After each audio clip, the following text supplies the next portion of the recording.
Yo, it's 9:35 p.m. Eastern. We made it to the season 1 finale, baby. Let's go.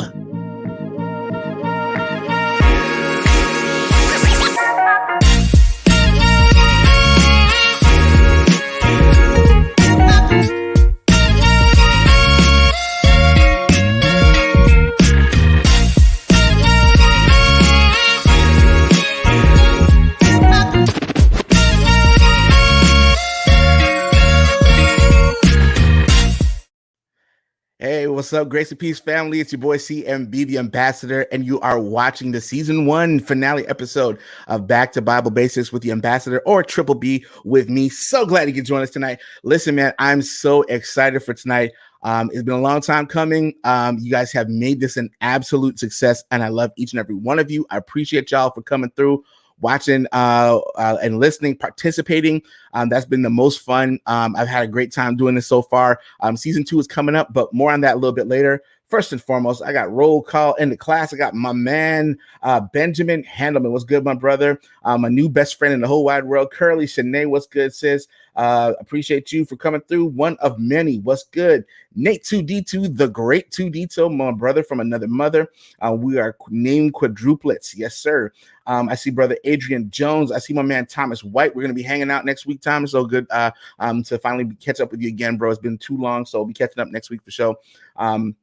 Brother Aaron the Presby. He's late, but he's here, bro. You ain't late, man. You coming all the way from South Korea, bro. Anytime you get here is the right time. Listen, bro, I'm glad that you're coming through, man. So God bless you. And listen, if you haven't subscribed to Brother Aaron the Presby's channel, you need to do that, because this man, I thought was cool. I thought we was cool. I thought we was boys.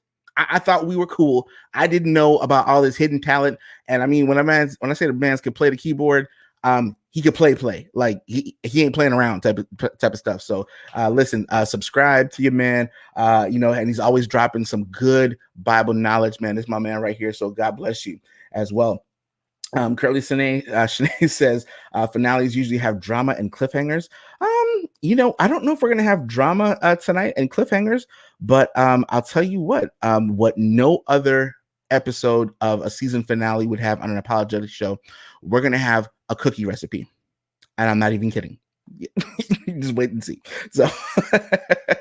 So yes, man, I'm glad I see Miss Kim come through. God bless you, Kim Pascal. Welcome to everybody in the house, and thank you, brother Nate, for putting up brother Aaron's information in the chat. So everyone, please subscribe to brother Aaron and share the stuff as well too, man. So we got a lot to get to tonight, and we're gonna jump right on in here. I'll be greeting everyone when they come in the door. Yeah. So again, episode 9, you guys have made it a fantastical, phenomenal, great season so far. But episode 9, and tonight's class, I'm gonna good stuff. See, I knew we were besties, Curly. I knew it. So yes. So we're gonna be attempting anyway to answer tonight some of the following this main question anyway. And we're also going to address some memes as well too.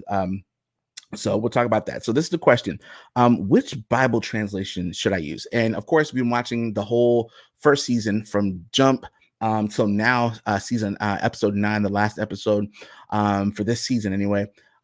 We've been looking at what's the Bible. How do we get it? What does it teach? Type of thing. And we're looking at the last little bit here. We talked about the Dead Sea Scrolls and all that last week. If you didn't watch it, when we're done here, go back and catch all the rest of them from previously. Amen.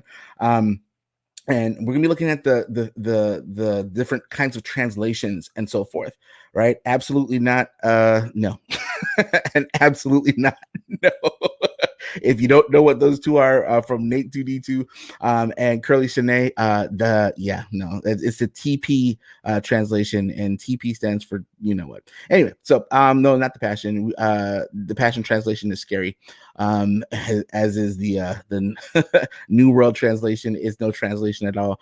We can get into that probably in 102, our another episode or another season anyway, or a one-off on that. But yeah, let's go. Which Bible translation should I use? And as we're going through, matter of fact, let's do that now. If y'all don't mind, just your top 2 preferred translations or transliterations in the chat. You can put those in there. But yeah, man, this is one of the things that we get to Christians get bashed on a lot. Well, there's so many Bibles, none of them agree, and so forth and so on. And we're going to kind of explore that today. And also, we're going to do a little bit of debunking a meme. This one in particular, it says only lies have different versions. Only lies have different versions. We got King Jimmy in the middle here in the big black book. We've got NIV. We've got the red letter King James version. We've got the paraphrase, the Living Bible. All that. I see a couple KJVs and ESV. What's up, S. Smith? God bless you. Welcome. Adrian Jones, what's good, man? I don't know if I greeted you earlier, but D New, my sister, what's good, my dear. Bodega Lady, subscribe to the channel as well, too. In the house. God bless you all. Yes, CSB Curly. Actually, that's probably my preferred at this point. Benjamin Handelman, ESV, so the Catholic edition. Don't have a second pick, and I use a bunch. Very good, Benjamin. I don't know. I just didn't click on it so you can see it. But yeah, so those are great choices as well too. ESV and NLT, Kim. All right, good stuff. All right. KJV and ESV. And again, I grew up KJV as well too. And so generally speaking, if I'm thinking of a passage or quoting a passage, more often than not, it's going to come out in King James English, mostly because that's what I know. And most of the stuff I've looked at and memorized, the ESV, Brother Adrian Jones says that. So that's good. ESV, and I see an NIV also. Yeah, that's good. Okay, good, Benjamin. And the ESV. I missed that. Oh yeah, Dinu. All right, good stuff. But yeah, that's good. So we're gonna kind of look at this meme today and see if that's really a thing. Now we talked a little bit about textual criticism. We're gonna take a little bit deeper of a dive in that tonight, and we're gonna go from there. So of course you might have seen this meme as well too. What about the missing verses in the new Bible translations? They took them out. And funny story. I was preaching once, and I was prepping, and I was using. I don't know if I was using King James because I think the church I was preaching at typically preached out of King James, but I wanted to look at the ESV because I thought it was a little clearer. And one of the passages that I was going to preach from didn't have it in there. I was like, and good thing I had my I was using my tablet at the time, so I was able to kind of recover. But I didn't even think about it, as I got up there, and I switched versions, which I never do. But that was something that was very irritating, to say much, and kind of unnerving as a young preacher stuff at that time. So, but yeah, are there missing verses in these new Bibles? Are there missing verses? That's a good question. This thing says yes. So if the meme says it, it must be true. Am I right? We shall see. We shall see. All right, so I want to kind of give a couple of thoughts about some variant readings and textual criticism. So variant readings, of course, will be something that looks different based on the manuscript evidence. Okay, and textual criticism, we talked about it before. We're going to talk about it again and share the same meme as well too, or not the meme, but the same slides that we did from before. So this is a quotation, and I'm going to read it here. It says, the books of the Bible were written centuries before the invention of printing, the printing press, really. And they were written out by hand and copied by hand. And so the original manuscripts have long since disappeared, and we must determine the original text from the copies that have been preserved. Due to human frailty, it is difficult to copy accurately. Down through the centuries, scribes made mistakes and their errors were copied by others. But while one copyist was introducing an error, other copyists, catch this, guys, other copyists were presumably copying the same text accurately. So they were copying an error accurately, if that makes sense. And we'll do a thought experiment like that so you can kind of see. All right. So other copyists were presumably copying the same text accurately. Thus, unless all known manuscripts of a text are copied, are copies of the same corrupt manuscript, or corrupted manuscript, pardon me, the original text will be preserved amid all the errors. All right, next slide. By carefully comparing all the ancient manuscripts and studying the variant readings at each point, catch it, at each point in the text, Bible scholars endeavor to reconstruct the original text. It can be unsettling to believers to learn that the Bible in their hands may be, and no doubt is, at least in places, a translation of a corrupted text. Oh, there you go. So no need to be a Christian anymore. There's a corrupted text. The Muslims were right. We're wrong. There's more. Relax. So therefore, two things need to be kept in mind. Good thing we didn't stop there. First, in the great majority of cases, catch it, guys, variant readings do not change the sense of the passage very much. One text might read, "He said," and another said, "Jesus said," or "He said to them." Okay, doesn't really change it a whole lot, does it? The problem of variant readings is not trivial, but it is far from catastrophic. Second, and this is probably the most important point of the two, no doctrine hangs on a variant reading. I'm going to say that again, and I'm going to put in this word here. No Christian, essential Christian doctrine hangs on a variant reading. The truths of the Christian faith are firmly grounded in many well-settled texts. Only rarely are variant readings theological battlegrounds. And that is from the Orthodox Presbyterian Church. That article that was quoted in another one from Horizons Magazine 1995 that was put out there. So I want to catch this right here. So no doctrine hangs on a variant reading. Now, that is true for your mainstream Christian denominations, the mainstream Christian faiths that are out there, as far as like, I guess we should say denominations or faith traditions, right? And the reason that we say that, there are some whose very important eschatological understanding, their distinctive doctrines, one might say, do in fact hang on variant readings. So that's a problem. There are many out there. Matter of fact, if you want to catch a little bit more about that, we'll deal with that tomorrow on the Mr. Phil Fox channel. I'll be on Drops of Hope again for part 2 tomorrow, so you might want to see that there. All righty, let's see. So there, that's really important that none of the major theological problem or teachings that we teach as Christians hang on any variant reading. So that's important to know. All right, so cookies. I told you we're going to be looking at cookies, Curly. I told you. And yes, Curly snake handling. Yes, that is reliant wholly and completely on the variant reading of the long thing is a long ending of Mark. And listen, brother Aaron, this is true. I didn't even know anything about the ISV for until recently, really. And I was looking at it. And there's some good reading in there. I think especially how they render like things like Romans 8, 28 and so forth like that is really cool. It is really cool and a good way to look at that. And guys, okay, well, I'll come back to that in a minute. Remind me about the missing verses. Somebody in the chat. I'm old. I'll forget probably. All right. So cookies and textual criticism. All right.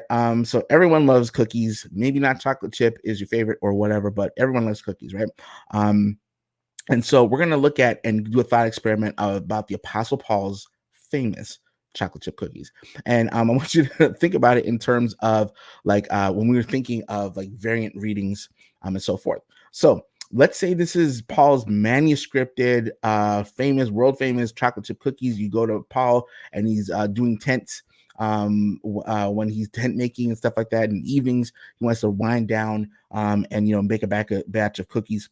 Thank you, Nate. Remind me again. I'll probably forget. So look at this. This is the original manuscript. This is what it is. Came down from glory, right? 1 cup salt, and this is actually a real chocolate chip cookie recipe, by the way. So 1 cup salted butter, softened. Okay, 1 cup white granulated sugar, 1 cup light brown sugar, packed, 2 teaspoons pure vanilla extract, 2 large eggs, 3 cups all-purpose flour, 1 teaspoon baking soda, half teaspoon baking powder, 1 teaspoon of sea salt, 2 cups chocolate chips or chunks or chopped chocolate. So that is, let's just say that is the original manuscript evidence of the Apostle Paul's chocolate chip cookies. Okay. And these are actually real chocolate chip cookies. So you can write this down and try it later. All right. So let's say, for instance, they've been delivered to whomever they've been delivered to. Oh, Apostle Paul, can I get this recipe? And he has a scribe who makes a perfect copy. And so we see that here side by side. It's exactly the same. All right. Exactly saying, what's good, BK? God bless you, bro. Welcome, man. Um, so and they say exactly the same. They're side by side. The chocolate chip cookies are good to go. Right now, let's say there is a corrupted copy and people love it. They love Apostle Paul's cookies. They say, yo, I need to get that recipe. And someone says, all right, I know what it is. I've been making them for a while. I know Apostle Paul's cookies. Let me write the recipe down for you. Maybe they're in a rush. Maybe the kids are crying. Maybe they're hungry. Maybe they're, tired of the person trying to get them out the house and they're rushing. And then you see a corrupted copy like this. So instead of 1 cup salted butter softened, they'll just say 1 cup of softened butter. And you notice there are some misspellings here. Okay. 1 cup of white sugar instead of 1 cup of white granulated sugar. So that's a corruption right there. There's a missing word, granulated. Okay. 1 cup light brown sugar packed. And we have 1 cup brown sugar firmly packed. So we're missing the word light on the brown sugar, and someone added in firmly packed, because you got to firmly, if you don't know anything about baking, and BK can tell you, my wife bakes, you have to firmly pack the brown sugar in the cup to get what you're supposed to get out of it, because of the moisture and stuff. Anyway, 2 teaspoons pure vanilla extract, 2 teaspoons vanilla extract. Use the fake stuff, the real stuff. It don't matter, whatever the case is. 2 large eggs, 2 eggs, right? So they're missing the word large. 3 cups. Now we're 3 cups AP flour, right? If you hear that in terms of cooking shows or whatever the case is, it's all-purpose flour, no difference. But maybe flour is spelled differently, but you're baking cookies. And so you should recognize that it's not this kind of flour, it's this kind of flour, and so forth. Soda, baking soda, they misspelled soda. Baking powder, they missed a couple of letters in baking powder. Teaspoon sea salt, 1 teaspoon of salt, 2 cups chocolate chips, and they just forgot to add the rest of it.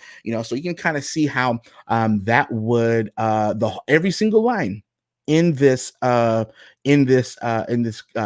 here is corrupted. Catch it, yo. Every single line is corrupted. However, if you had access to the previous copies, which were exact, right and exact, and so forth, could you tell what is supposed to be here on this corrupted copy? Mm-hmm. Could you tell? If you substituted regular table salt for sea salt, cookies might be a little salty, but they'd still be cookies. If you had 2 cups of chocolate chip, but you didn't have chunks or chopped chocolate, or you added nuts or something like that, you wouldn't have a different cookie necessarily. You'd have that kind of thing, unless someone was allergic to nuts, you'd probably kill them. But you get the idea there. So 1 cup softened butter, it's misspelled. So those are all corrupted lines. All right. And so that's kind of when people hear that, oh, this Bible has been corrupted, you need to understand what the scholars mean when they say there's been corrupted lines, or there's missing verses, or there are additional words. And the fun part about that is, when it comes to the Bible text, we talked about that last week, with the manuscript families, where they came from. We talked about the Masoretic text and so forth, the received text, and some of the other stuff that came from before, like what was written down the Dead Sea Scrolls and different manuscript evidences that have come from way back when, earlier than the manuscript Masoretic text and so forth.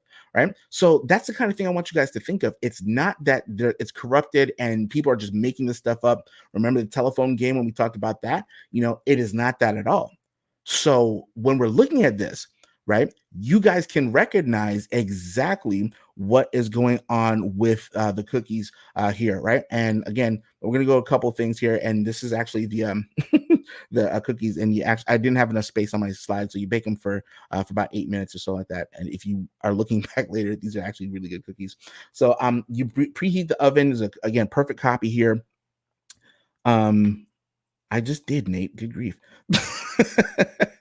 So great things. Oh, and if I wasn't clear, let me back up. So if you didn't have this word firmly packed sugar in here, or vanilla extract, pure vanilla extract, if there's a missing verse here, and it wasn't in the original manuscript, like the word firmly packed. So if I covered up this one, the word firmly packed is not there.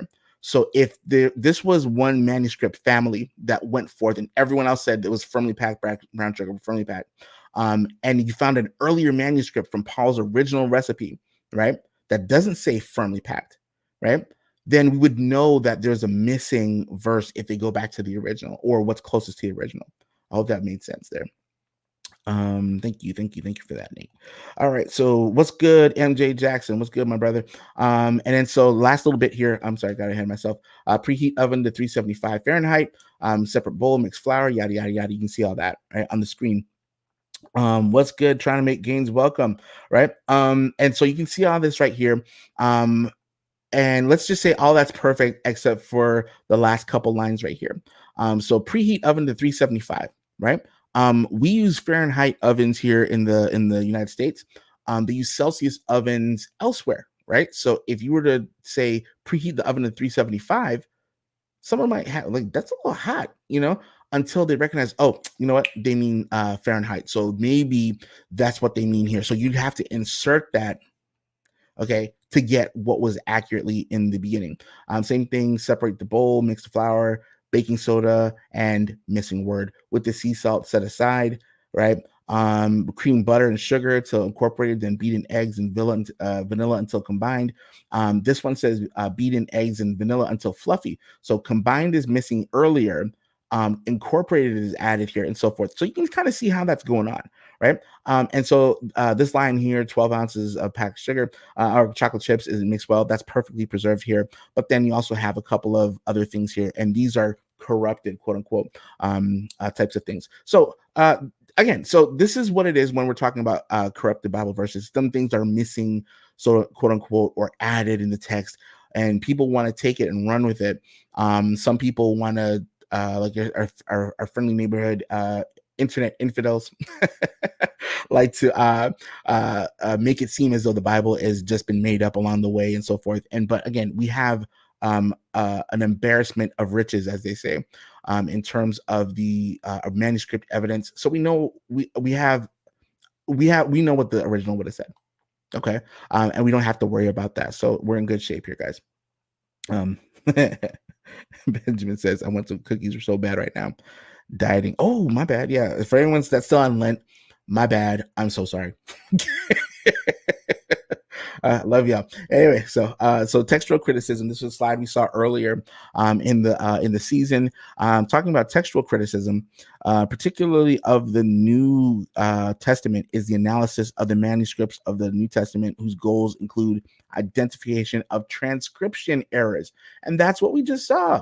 Right, some misspellings here and there, some, maybe there's a punctuation missing or vowels missing or added or whatever, right? So most of them are transcription errors.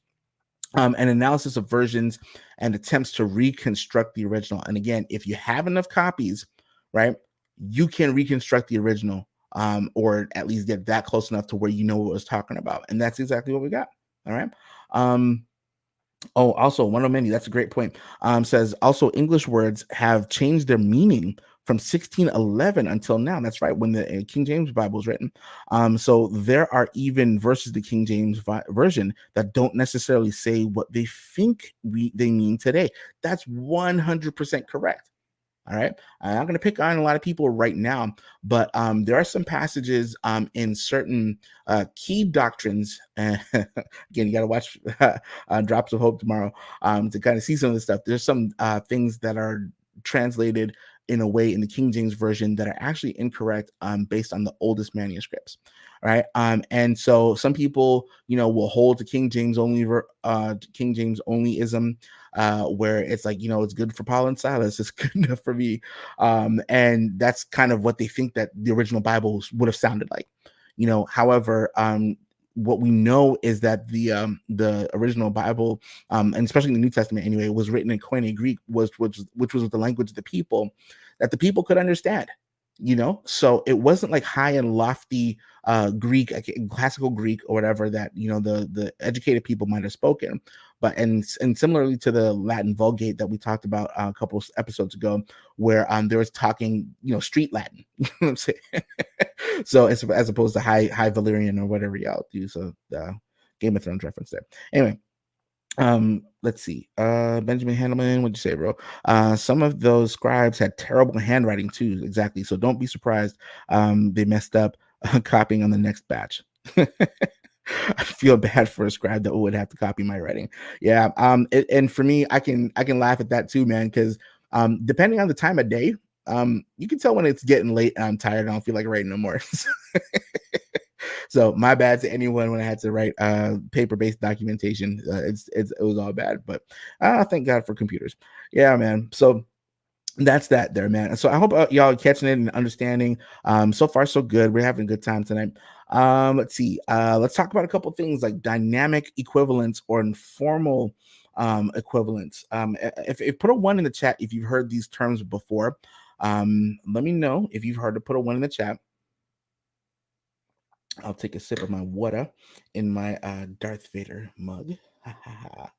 Right. All right. 2D2 says wine. Good stuff. Yes, indeed. Yes, indeed. So these kinds of things, and so this is from Got Questions, right? So a dynamic equivalence is so just so you know, is and I try to mention all the sources that I'm getting these things from. So if you want to kind of read up on it some more, because this is not stuff that I just made up, right? So just kind of sharing what I studied and share with others. So dynamic equivalence is a method of Bible translation that seeks to reproduce the original text of scripture using modern language. Hello, somebody.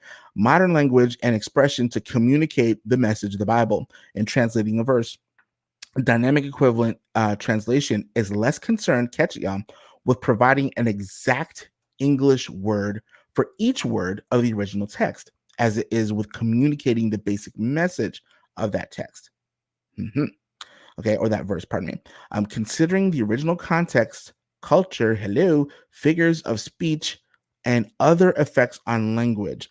Dynamic equivalence seeks for today's Bible readers to understand the text in the same way or with the closest similarity in meaning possible to those to whom it was first addressed.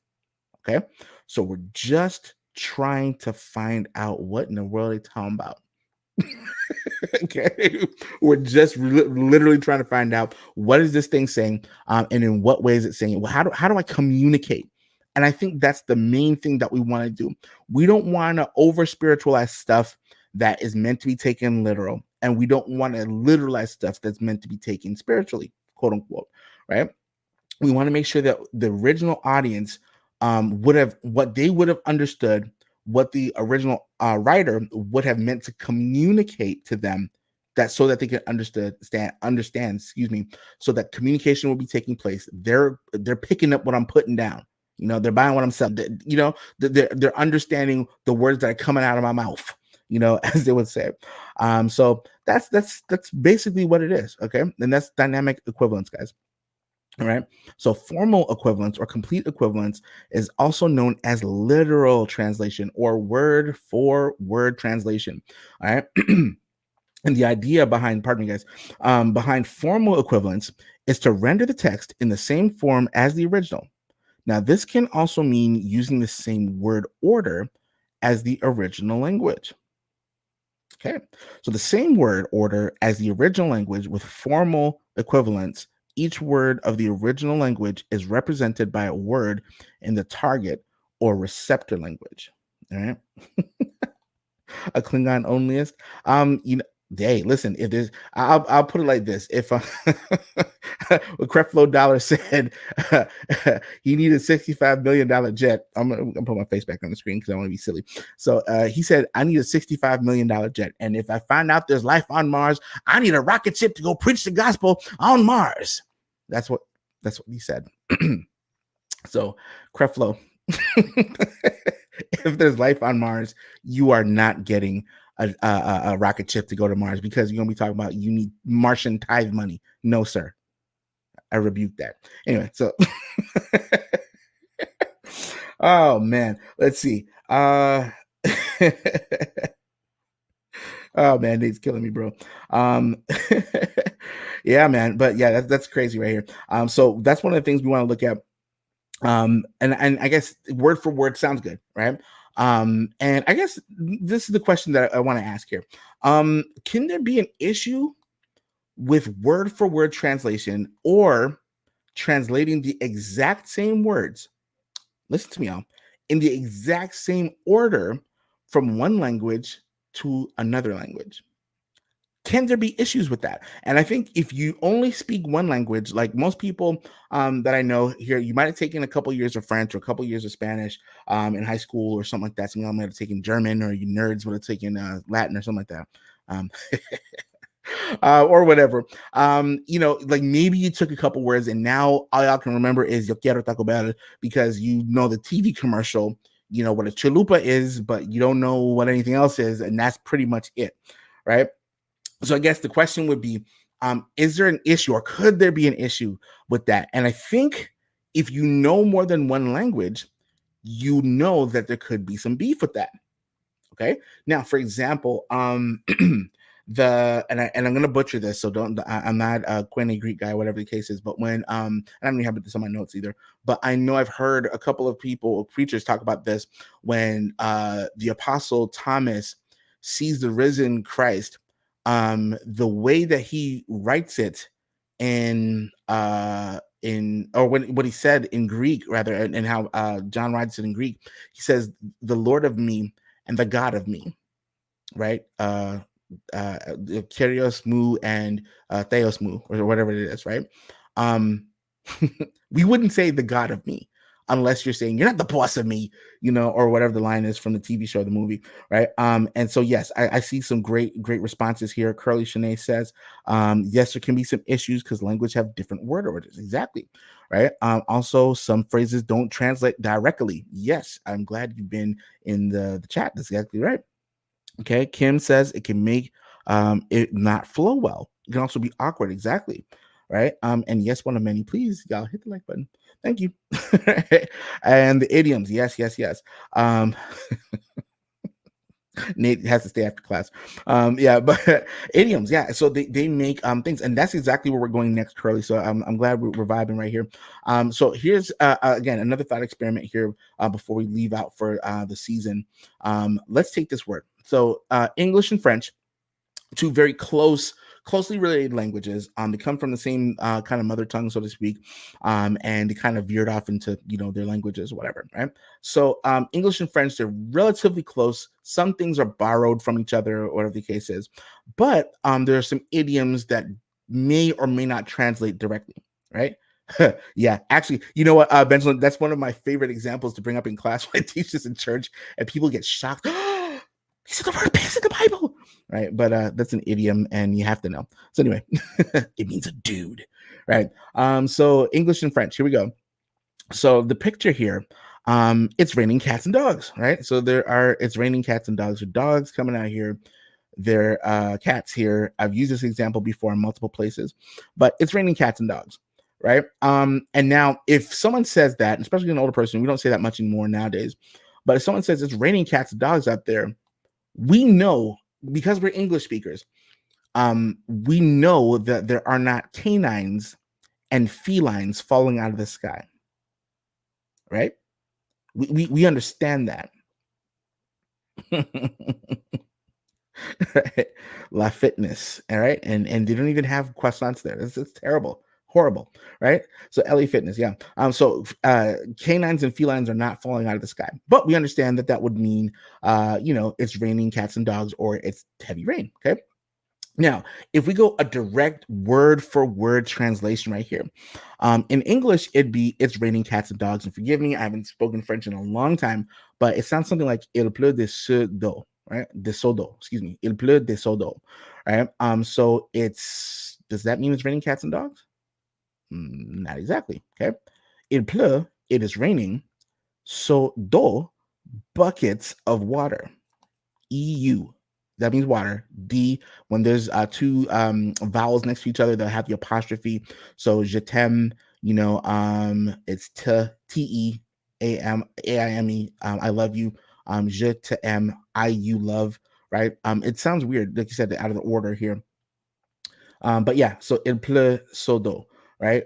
Buckets of water. So it's raining cats and dogs is not an exact word for word translation into buckets of water. All right. Um, Probably Ben. Probably. I still got my Blue Jays hat on, so I don't know. They might let me back in. I don't know. I can come visit, but I won't be able to go back into visit Montreal or Ottawa or something. Right. So yeah, there you go. So it's raining buckets. Okay. Is that what they mean? Or it's raining buckets? Is that what they mean? Or it's raining buckets, baby. Woo-hoo, step for three. What you know about that? So it's raining buckets, right? So it means the same thing, but it's not pronounced in the same way or passed off in the same way, right? Because it's communicating the same thing, right? But a word for word equivalent really shouldn't be used there, right? To pass. Exactly. Yeah, that's a good question, right? Oh man. No, ketchup chips are proof that God loves us and wants us to be happy. So is coffee crisp and half moons. If you like snack cakes, if you like a Twinkie, I dare you order on Amazon a half moon. Look it up, and if you don't like it, I will refund your money. But you'll buy 3 boxes and you'll thank me and send me one. Anyway, but yeah, those pails hurt. Right? It's raining men. Yeah, maybe. Who's saying it was Pointer Sisters that did that? Yeah. Right. Oh yeah, we do say it's bucketing down. Where do I've never heard that term one of many. Is that like in the South or because I lived in Alabama and Florida for a little while, so I don't think I've heard that one. Right. Yeah, it's correct. You good. That's right. So if you hear that in the wrong tone, bro, run. Just say, my bad, I'm so sorry. Can I get you a drink? I'm so sorry, and get out the way. Okay? So yeah. But how about a different phrase? So il pleut de corde, right? Il pleut de corde. It's raining cats and dogs. So there you go, right? But is that the right thing? So we got French to English now. Il pleut de corde. Raining cats and dogs. Let's see. Oh, Northern BC. There you go. What's up? Fellow Canucks in the building. What's good, man? Yeah. All right. My bad, Ben. As long as it wasn't poutine, then we're all good, right? So il pleut de corde. It's raining cats and dogs in English, right? However, if you take a literal translation of il pleut de corde in French, what you're gonna get, il pleut, it is raining, called strings. What? Il pleut de corde. It's raining strings. I am not familiar with this language, okay? But it means the same thing. All right. I hope this is clear, guys. And I use a couple examples here. All right. So the idea is basically to communicate. You see this in the bottom corner. I don't think that's big enough right there, but it's heavy rain, right? And in the bottom here, il pleut de corde. Again, here, it's throwing outside. I've never heard that term before, but again, depending on where you are, throwing would be a better way to describe pouring rain, raining cats and dogs, heavy rain, whatever the case is, right? So yeah, bro, listen, I will never diss poutine ever. I have cheese curds in the fridge waiting to be made into poutine. My wife, it will let me be fat when my days off coming up in a couple days. Oh, it's going to be on and popping. Trust and believe, right? So anyway, it's pouring rain, and that's what it's meant to communicate, guys. Right. So that's kind of where we are. And I hope that was a good experiment that you guys can catch what it means when we're talking about different versions and how things are translated. Yes. I know that there's some issues when it comes to the quote unquote publishers and so forth like that. But at the same time, we're really and truly I'm trying to answer this question, like, what translation should you use? And I say this, whichever translation makes sense, right? Which ones you feel comfortable with? What language do you understand? you know right, what language are you understanding, in this kind of thing? And I mean, like, some people, like I said, I grew up King James, so it's not completely foreign to me to get what's being communicated there. There's some phrases I'm like, what?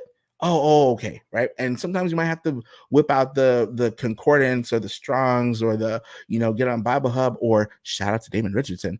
Get out your Logos Bible software, which I do have. and it helps tremendously. What's good, Michelle? Welcome, Bodega Lady Michelle. What's good? Yeah, so those kinds of things are really important, so you have to make sure, as it once said in the Proverbs, I want to say, in all like getting, get an understanding. King James again, right? Whatever you do, make sure you figure out what the heck it's talking about, and sometimes getting a variety of translations open at the same time can get, you could use a interlinear, and that will give you word for word. Okay. I don't speak Koine Greek, and I don't speak Hebrew. Okay. I can recognize from hey Wawo, what's good, all the way from Australia. What's good, my dear sister? That's Auntie Wawo to my kids now. All right. But yes, that's one thing that you want to make sure that you're understanding what's being read. So what translation should you use? The one you understand, right? The one that seems to be most understanding for you. And this is the last slide on this one, guys. There are different types of Bible translations. Nate put that up there earlier. Many versions, exactly, Curly. I agree with that 100%. You get to see things from different angles. And so, yeah, so the interlinear is exact copy word for word on the far left. I'm sorry, it's so small there. The next one is NASB. And I actually do like NASB, right? I like it a lot. I have several Bibles here. They're all on my desk there. I meant to have them on here, but Amplified Bible, not a fan of Amplified, to be honest with you. I think it's okay, but I think there's too much. They try too much. I think they do a little too much for me. But that's just my personal opinion. ESV, big fan. RSV, don't know much about it. King James Version, grew up on it. New King James Version, can't. I don't. It's like saying chocolate chip cookies and cookies with chocolate chips.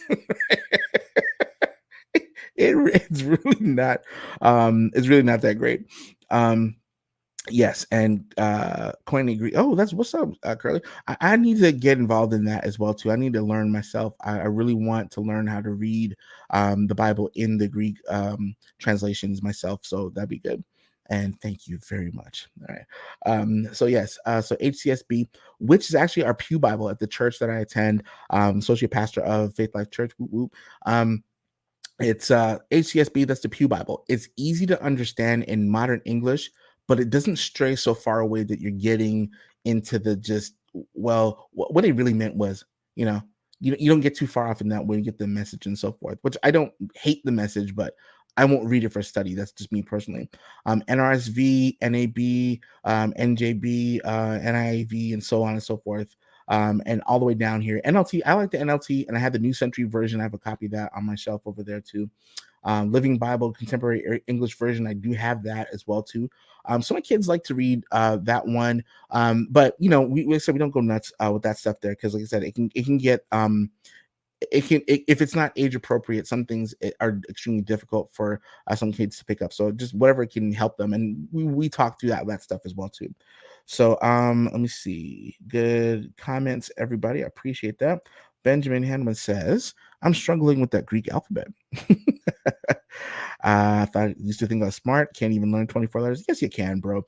Listen, man, it's repetition, and we think about it, we would sing songs to help us learn A, B, C, D, right? So things like that, and we would repeat and repeat and repeat. C, cat. And as we're adults, sometimes it's kind of weird for us to kind of think in terms like that way. But if we take our time, I'm saying this as an encouragement to myself as well too. We take our time, we're gonna be all right, to get it. And shout out to Miss Titus too. She's not in the chat tonight, but every now and again she's been learning Greek, the alphabet as well too. And she's been posting some stuff, and I'm like, that's so inspiring. I need to get on top of my game as well too. So it's all good. And yes, Benjamin, I agree. NLT is good for new Christians. Yeah, I think so too. And like I said, I think that when you get a little bit more, not say heavier or more mature in the faith, I don't know. I have my preferences. That's just me. I think some of the stuff down here, the Living Bible message, I think it kind of waters down a little too much for me for deep study. But that's why you have a plethora of different kinds of things. Now, mind you, I will say this: I do really enjoy how some of these paraphrases or thought for thoughts tend to kind of expand on the idea. So that's getting there. But I also love going to the original languages when I can find that as well too. And like I said, Bible Hub's great if you don't have a lot of money. If you are willing to make an investment, I really do highly recommend Logos Bible software as well too. So if you can get a hold of that, there's plenty Blue Letter Bibles, all kinds of stuff online there. And shout out to Bible Hacking as well too. If you haven't already subscribed to his channel, and he does a lot of stuff with that, kind of using some of those online tools, mostly logos, but he does use other stuff as well too, and breaks down some good stuff, right? And then so Michelle says Hebrew's hard. That's right, and you got to learn it reads from right to left and so forth. I do remember a couple of different things, so I can recognize some letters and understand some pronunciations, but not. I'm not fluent in any way, shape, or form, So that's good. All right, guys. So yeah, what man, that's it for what's that? I think yeah. Yes, yes, yes. And shout out again to Bible hacking as well, too. So love you, brother. Thank you, welcome. Let's see. Oh, good stuff.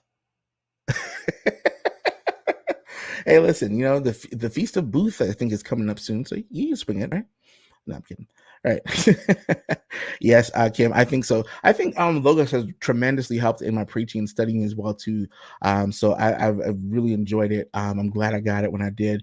And to me, it's worth it. You know what I mean? So I would really highly recommend to do that. Yes, indeed. Okay, guys. So that's it. So yeah, before we go, couple of shameless plugs. Yes, yes, yes. April 6th. If you have not already, you need to pre-order this book, NOW now. I tell my kids that all the time. Pre-order this book, Urban Apologetics, Restoring Black Dignity with the Gospel, Dr. Eric Mason, General Editor. All right. Jesus restores, our lives. Yes, we definitely want to get that out there. We talk about paradigm shifting stuff. This is going to be paradigm shifting stuff we're in. If you haven't noticed, guys, all right, I've been saying this for the last three plus years now. I believe we're here. The wave is coming, right? The wave is here now, and it's moving. And as you notice, people are shifting away from God, and the people that are standing on God's side are doing their thing. And I truly believe that Dr. Mason and the people that are part of this book, the people that are part of this community, that we're on here on a Tuesday night when you could be doing anything, y'all in here watching a Bible study, and I appreciate y'all so much for that. This is going to be life changing stuff here. So please, please, please go ahead and get it. Oh wow, also available in Logos. Look at that. See? Look at God. All right. So there's a link there. Nate's got it in the chat. You know the drill. We talked about them all last week. Our very own Adam Coleman, Pastor Gay, I see Dr. Lyons, Tiffany Gill, Douglas Logan, all these people. Dr. Bantu was good. Dame Zilla himself. All these gentlemen and ladies on this panel here have done and put in some work. By the book.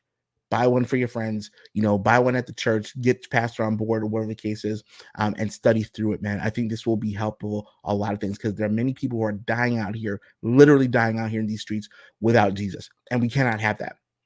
If you love the Lord, you love his creation, get on it. All right.